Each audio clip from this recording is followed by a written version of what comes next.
औज़ुबिल्लाहि मिनश्शैतानिर्रजीम बिस्मिल्लाहिर्रहमानिर्रहीम क़ाल अल्लाहु तबारक व तआला फ़ी क़ुरआनिल मजीद व मुहकमुल किताबिल हमीद व हुवा अस्दक़ुस सादिक़ीन व क़ौलुहुल हक़ बिस्मिल्लाहिर्रहमानिर्रहीम शहरु रमज़ानल्लज़ी उन्ज़िला फ़ीहिल क़ुरआन।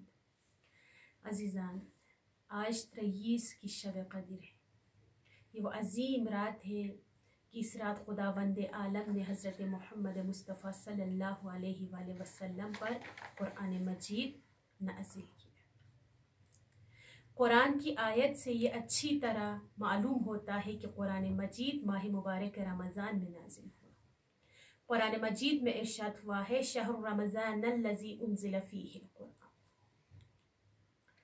और सूरह क़द्र की पहली आयत से ये भी साबित होता है कि कुरान मजीद शब-ए क़द्र में नाज़िल हुआ। खुदावंद आलम इरशाद फरमा रहा है इन्ना अंज़लनाहु फ़ी लैलतिल क़द्र, हमने कुरान को नाज़िल किया शब-ए क़द्र में। यहाँ पे ये जो इन्ना अंज़लना की ज़मीर है ये कुरान की तरफ लौटती है। यहाँ पे इन्ना अंज़लना हमने इसे नाज़िल किया, ये ताबीर भी इस अजीम आसमानी किताब की अजमत की तरफ एक वाज़े निशानी है और इशारा है। यहाँ पे सेग़े मुतकल्लिम मअल गैर के साथ जो जम का मफ़हूम रखता है और ये अजमत की दलील है। बस अज़ीज़ानी गिरामी, कुरान मजीद शब क़द्र में नाज़िल हुई है। ये वो अजीम किताब है जो सरनविश्त है और ये लोगों की हिदायत के लिए, लोगों की रहबरी के लिए खुदावंद आलम ने नाज़िल फरमाया। लिहाजा अज़ीज़ान, इन आयत की रोशनी से साबित होता है कि शब क़द्र में इंसान के मुक़द्दरात को लिख दिया जाता है और शब क़द्र में कुरान नाजिल होने की वजह से भी इस शब की बहुत ज़्यादा अहमियत और फजीलत है। कुरान मजीद को अल फुरक़ान कहा जाता है, यानी हक़ और बातिल के दरमियान फ़र्क करने वाली किताब। उम्मुल किताब ज़िक्र, ये तमाम कुरान मजीद के अलक़ाबात में शुमार होते हैं। रसूल खुदा सल्लल्लाहु अलैहि वसल्लम से एक रिवायत है कि रसूल खुदा इरशाद फरमाते हैं तुम कुरान मजीद पढ़ो, इसलिए कि कुरान मजीद क़यामत के दिन अपने पढ़ने वाले की सिफारिश करेगा। यानी कुरान मजीद क़यामत के दिन जो इसे पढ़ेगा उसकी सिफारिश करेगा।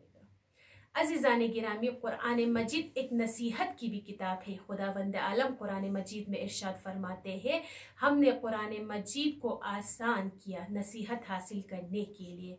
क्या बस कोई है जो नसीहत हासिल करने वाला?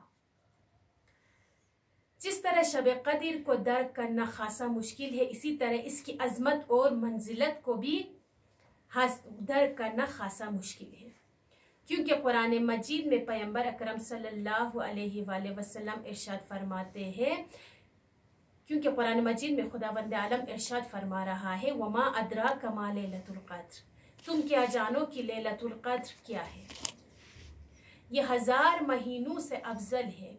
इस रात खुदावंद आलम के हुक्म से फरिश्ते जमीन पर उतर आते हैं और ये एक ऐसा जामे और शर्फ व अजमत रखने वाला किताब है, इसकी मिसाल और दूसरे कोई भी किताब नहीं है। खुदावंद आलम कुरान मजीद में इसकी शरफ और अजमत के बारे में इरशाद फरमा रहा है ज़ालिकल किताबु ला रैब फीह, ये वो किताब है जिसमें कोई शक नहीं है और इसमें तमाम चीज़ों के बारे में बयान हुआ है, चाहे वो ज़मीन के अंदर हो, चाहे ज़मीन के बाहर हो, खुश्की पर हो या तरी पर हो, तमाम चीज़ों के बारे में कुरान मजीद में वाज़ेह तौर पर बयान हुआ है। और इस कुरान की अज़मत के बारे में खुदावंद आलम खुद इरशाद फरमा रहा है इन्ना नहनु नज़्ज़लना ज़िक्रा व इन्ना लहू लहाफ़िज़ून, हमने खुद कुरान मजीद को नाजिल किया और हम खुद इसकी हिफाजत करेंगे। इमाम अली अलैहिस्सलाम पैगंबर अकरम सल्लल्लाहु अलैहि वसल्लम से एक रिवायत इरशाद फरमाते हैं कि रसूल खुदा सल्लल्लाहु अलैहि वसल्लम ने फरमाया अनकरीब फितना पैदा होंगे। उस वक़्त हज़रत अली अलैहिस्सलाम ने इरशाद फरमाया या रसूल खुदा, उस फितने से हम अपने आप को कैसे निकालेंगे?